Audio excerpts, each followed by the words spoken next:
Hey everyone, welcome back to the channel. Today we re-diving into a topic that has been buzzing all over the internet. The FIRE movement. That's FIRE, which stands for Financial Independence, Retire Early. The big juicy promise? Ditching the 9-to-5 grind decades before the traditional retirement age. Some people are even clocking out for good at 40, 35, or even younger. It sounds like a dream, right? But is it actually achievable for the average person? Can you really build a life where work becomes optional while you're still young enough to travel the world, start a passion project, or just enjoy a very, very long weekend? Let's break it down, separate the hype from the reality, and see if the FIRE lifestyle is something you could aim for. So what exactly is this FIRE movement? At its core, it's a lifestyle focused on two simple principles: aggressive saving and smart investing. The goal isn't just to save for a rainy day. It's to accumulate enough income-generating assets that your investment returns can cover your living expenses forever. When your money makes enough money to pay your bills, you've reached financial independence. At that point, you're free. You can technically retire, but for many in the FIRE community, it doesn't mean sitting on a porch all day. It means having the freedom to choose how you spend your time. Whether that's working on something you love without worrying about the paycheck, volunteering, or exploring hobbies. The retire early part is just the awesome byproduct of achieving financial independence sooner rather than later. The math behind FIRE is surprisingly straightforward. It revolves around something called the safe withdrawal rate, often referred to as the 4% rule. This is a guideline that suggests you can safely withdraw 4% of your total investment portfolio each year without depleting your principal over the long term. So, to figure out your FIRE number, the amount you need to be financially independent, you just flip that math around. Take your estimated annual living expenses and multiply them by 25. For example, if you think you can live comfortably on $40,000 a year, you'd need a portfolio of $1 million. That's your target. 40,000 is 4% of 1 million. Once you hit that number, you can, in theory, live off your investments indefinitely. Now, $1 million sounds like a huge, intimidating number. And for most people, it is. This is where the how of FIRE comes in, and it requires a radical shift in your relationship with money. The key is your savings rate. This isn't the 10% or 15% your parents might have told you to save. FIRE followers aim for savings rates of 50%, 60%, or even 70% of their after-tax income. Think about that for a second.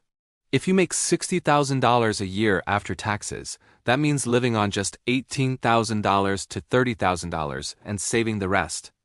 To achieve this, practitioners become masters of optimization. They scrutinize every single expense, from housing and transportation to food and entertainment. This might mean house hacking, renting out rooms in your home, driving an old, paid-off car, cooking every meal at home, and cutting out all non-essential spending. It's a lifestyle of extreme frugality and intentionality.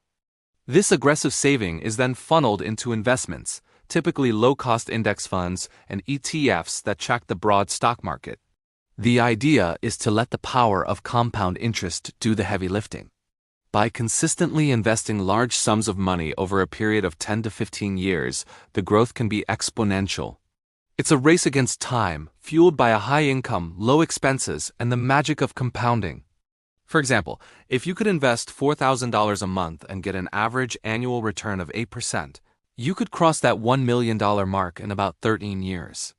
That's how someone starting in their mid-20s could realistically aim to retire around 40. Okay, let's get real. Can the average American do this? The answer is, it's complicated.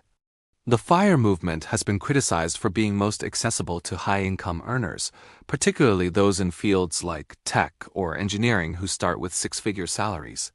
If you're earning $150,000 a year, saving 50% is challenging, but feasible. If you're earning $50,000 a year while supporting a family and dealing with student loan debt, saving 50% is next to impossible. The three biggest expenses for most people are housing, transportation, and food. Drastically cutting these often requires significant life changes that aren't practical or desirable for everyone. Living in a low cost of living area helps a ton, but that might mean moving away from family or better job opportunities. Because of this, different flavors of FIRE have emerged to make it more adaptable. There's lean FIRE for minimalists who can live on a very small budget, say $25,000 a year. So let's bring it back to our original question. Can the average American retire at 40? For the statistically average American, achieving full FIRE by 40 is a long shot. It requires a combination of high income, extreme discipline, and a bit of luck with market returns. But here's the most important takeaway. You don't have to go all in on FIRE to dramatically improve your financial situation. The principles of the movement are powerful financial tools for everyone. Tracking your spending, increasing your savings rate, and investing for the long term are universally good habits. Maybe you can't save 50% of your income, but can you go from 5% to 15%? That change alone could shave years, maybe even a decade, off your working life. Maybe you don't want to retire at 40, but what about 55 instead of 67? Adopting a FIRE mindset, even partially, puts you back in the driver's seat of your financial life. It gives you options. The freedom to take a lower-paying job you love, the ability to handle a major emergency without panic, or the peace of mind that comes from knowing you have a solid financial foundation. Ultimately, the FIRE movement is less about retiring early and more about financial independence, about creating a life with more freedom and less financial stress. It's about being intentional with your money so you can be more intentional with your life. So, while retiring at 40 might remain a dream for many, using the principles of FIRE to build wealth and gain control over your future is a goal that anyone can and should start working towards today. What do you think? Is FIRE something you consider, or does it sound way too extreme? Let me know your thoughts down in the comments. Thanks so much for watching. If you found this video helpful and want to learn more about taking control of your finances, make sure to hit that like button and subscribe to the channel for more content just like this. See you in the next one.